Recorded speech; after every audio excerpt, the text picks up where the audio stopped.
একাদশ শ্রেণীর প্রথম সেমিস্টারের ইতিহাস বিষয়ের পরীক্ষার জন্য নিয়ে চলে এলাম একটি চূড়ান্ত গুরুত্বপূর্ণ নমুনা প্রশ্নপত্র ও সাথে তার উত্তর।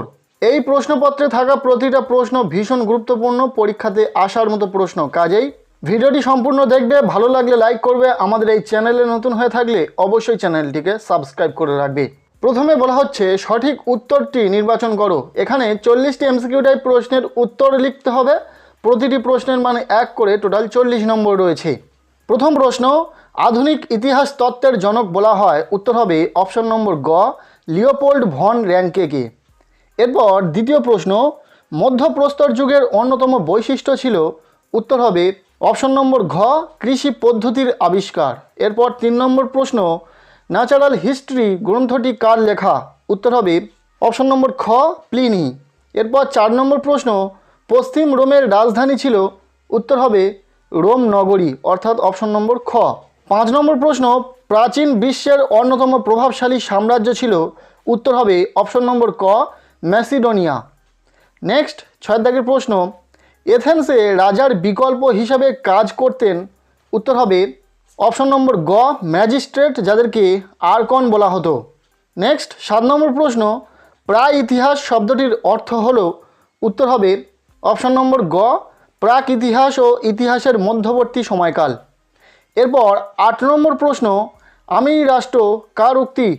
উত্তর হবে অপশন নম্বর ক, চতুর্দশ লুই। নেক্সট 9 দাগের প্রশ্ন, প্রাচীন রোমের আইনসভাকে বলা হয়? উত্তর হবে অপশন নম্বর খ, সিনেট। এরপর 10 দাগের প্রশ্ন, কোন রোমান সম্রাট সামরিক একনায়কতন্ত্র প্রতিষ্ঠা করেন? উত্তর হবে অপশন নম্বর গ, জুলিয়াস সিজার। এরপর 11 দাগের প্রশ্ন, ভারতে ঐতিহাসিক যুগের সূচনা হয় কোন সময় থেকে? উত্তর হবে অপশন নম্বর গ, খ্রিস্টপূর্ব 6ষ্ঠ শতক। এরপর 12 দাগের প্রশ্ন, বৃহৎ পিরামিড হলো? উত্তর হবে অপশন নম্বর ক, খুফুর পিরামিড। এরপর 13 দাগের প্রশ্ন, ইতিহাস হলো বিজ্ঞান, কমও নয় বেশিও নয়, উক্তিটি করেছেন? উত্তর হবে অপশন নম্বর খ, জে.বি. বিউরি। এরপর 14 দাগের প্রশ্ন, প্রাচীন সুমেরের লিপির নাম? উত্তর হবে অপশন নম্বর ক, কিউনিফর্ম লিপি। নেক্সট আমরা দেখে নেব পরবর্তী প্রশ্ন 15 দাগে, মহাভারতে কতগুলি জনপদের উল্লেখ রয়েছে? উত্তর হবে অপশন নম্বর ক, 25। এরপর 16 দাগের প্রশ্ন, সর্বাপেক্ষা প্রাচীনতম গ্রন্থ হলো? উত্তর হবে অপশন নম্বর ঘ, ঋগ্বেদ। পরের প্রশ্ন, বেশিরভাগ পলিসে জনসাধারণের জন্য একটি বাজার ছিল, যাকে বলা হতো? উত্তর হবে অপশন নম্বর খ, আগোরা। নেক্সট 18 নম্বর প্রশ্ন, রোমে জলের দেবী ছিলেন? উত্তর হবে অপশন নম্বর ক, জুট্রানা। এখানে থাকা প্রতিটা প্রশ্নই গুরুত্বপূর্ণ, তবে শুধুমাত্র এই প্রশ্নগুলো পড়ে পরীক্ষাতে গেলে চলবে না, এর সাথে আরও অনেক প্রশ্ন পড়তে হবে, যার জন্য ইতিমধ্যে আমরা এমসিকিউ টাইপ প্রশ্নের সাজেশন ভিডিও পাশাপাশি 2টি নমুনা প্রশ্নপত্রের সেট শেয়ার করেছি। সেই ভিডিওগুলির লিঙ্ক তোমরা এই ভিডিওর ডেসক্রিপশানে পেয়ে যাবে, পাশাপাশি তোমরা চ্যানেলে গিয়েও দেখে নিতে পারো। এরপর 19 দাগের প্রশ্ন, প্রাচীন প্রজাতান্ত্রিক রোমে শাসন ব্যবস্থাকে নিয়ন্ত্রণ করত? উত্তর হবে সিনেট। এরপর 20 দাগের প্রশ্ন, ইতালীয় সংঘের সাথে রোমান সিনেটের যুদ্ধে যে সকল ইতালীয় যোগ দেননি, রোমের কর্তৃপক্ষ তাদের নানা সুযোগ সুবিধা প্রদান করে, একে বলা হয়? উত্তর হবে অপশন নম্বর খ, সিভিটাস। নেক্সট 21 দাগের প্রশ্ন, খালিমপুর তাম্র শাসন কোন শাসকের? উত্তর হবে অপশন নম্বর খ, ধর্মপাল। এরপর 22 দাগের প্রশ্ন, সম্রাট কনস্ট্যান্টিয়াসের পুত্র ছিলেন? উত্তর হবে অপশন নম্বর গ, কনস্ট্যান্টাইন। এরপর 23 দাগের প্রশ্ন, এথেন্সের শাসন কাঠামো ছিল? উত্তর হবে অপশন নম্বর ঘ, গণতান্ত্রিক। এরপর 24 দাগের প্রশ্ন, নতুন রোম নামে পরিচিত ছিল? উত্তর হবে অপশন নম্বর ক, কনস্ট্যান্টিনোপল। এরপর 25 দাগের প্রশ্ন, অর্থশাস্ত্র কার লেখা? উত্তর হবে অপশন নম্বর ক, কৌটিল্য। এরপর 26 দাগের প্রশ্ন, এথেন্সের দেবতাদের মধ্যে শ্রেষ্ঠ ছিলেন?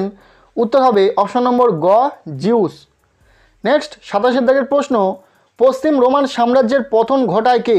উত্তর হবে অপশন নম্বর ক, ওডোসার। এরপর 28 দাগের প্রশ্ন, উট ও ঘোড়ার পিঠে আরবের অধিবাসীরা ঘুরে বেড়াতেন বলে এদের বলা হতো? উত্তর হবে অপশন নম্বর গ, বেদুইন। এরপর 29 দাগের প্রশ্ন, রোমে পরিবারের প্রধান হলেন বয়োজ্যেষ্ঠ পুরুষ, তার এই ক্ষমতাকে বলা হতো। উত্তর হবে অপশন নম্বর ক, প্যাট্রিয়া পোটেস্টাস। এরপর 30-এর দাগের প্রশ্ন, কোন যুগে রাজন থেকে রাজার ধারণার উৎপত্তির কথা বলা হয়েছে? উত্তর হবে অপশন নম্বর খ, ঋক বৈদিক যুগে। এরপর 31-এর দাগের প্রশ্ন, প্রাচীনকালে পলিশের বিকাশ ঘটে। উত্তর হবে অপশন নম্বর খ, গ্রিসে। 32-এর দাগের প্রশ্ন, প্লেটোর মতে আদর্শ পলিশের জনসংখ্যা হবে। উত্তর হবে অপশন ঘ, 5000। নেক্সট 33-এর দাগের প্রশ্ন, পার্সিকদের স্বর্ণমুদ্রা কী নামে পরিচিত? উত্তর হবে অপশন খ, দারিক। এরপর 34-এর দাগের প্রশ্ন, খ্রিস্টপূর্ব 8ম শতাব্দীতে রাষ্ট্রের সামরিক প্রশাসন পরিচালনার জন্য স্পার্টার যে পদ সৃষ্টি করা হয় তা হলো। উত্তর হবে অপশন খ, ইফর। এরপর 35-এর দাগের প্রশ্ন, এথেন্সে বিদেশিরা কী নামে পরিচিত ছিল? উত্তর হবে অপশন খ, মেটিক। এরপর 36-এর দাগের প্রশ্ন, কোন কোন দেশ দখল করার পরেই পম্পেই সামরিক নেতা হিসাবে খ্যাতি পায়? উত্তর হবে অপশন নম্বর ক, সিরিয়া ও প্যালেস্টাইন। এরপর 37-এর দাগের প্রশ্ন, অলিম্পিক খেলা প্রথম কবে শুরু হয়েছিল? উত্তর হবে অপশন নম্বর ক, খ্রিস্টপূর্ব 776 অব্দে। এরপর 38-এর দাগের প্রশ্ন, রোমানদের দৃষ্টিতে বর্বর হিসাবে চিহ্নিত করা হতো। উত্তর হবে অপশন নম্বর গ, টিউটনদের। নেক্সট 39-এর দাগের প্রশ্ন, মানুষ হলো এক ধরনের প্রাণী যারা পলিশে বসবাস করে, একথা বলেছেন। উত্তর হবে অপশন নম্বর ঘ, অ্যারিস্টটল। এরপর 40-এর দাগের শেষ প্রশ্ন, পাটলিপুত্র রাজধানী ছিল। উত্তর হবে অপশন ঘ, মগধের। এই ছিল একাদশ শ্রেণীর প্রথম সেমিস্টারের ইতিহাস বিষয়ের পরীক্ষার জন্য একটি নমুনা প্রশ্নপত্র। এই প্রশ্নগুলির মধ্যে তোমার কটি প্রশ্ন জানা ছিল অবশ্যই কমেন্টের মাধ্যমে জানাতে পারো। পাশাপাশি ভিডিওটি ভালো লেগে থাকলে লাইক করো, আমাদের এই চ্যানেলে নতুন হয়ে থাকলে চ্যানেলটিকে সাবস্ক্রাইব করে রাখো এবং পারলে ভিডিওটি বন্ধুদের সাথে প্রচুর শেয়ার করে দাও।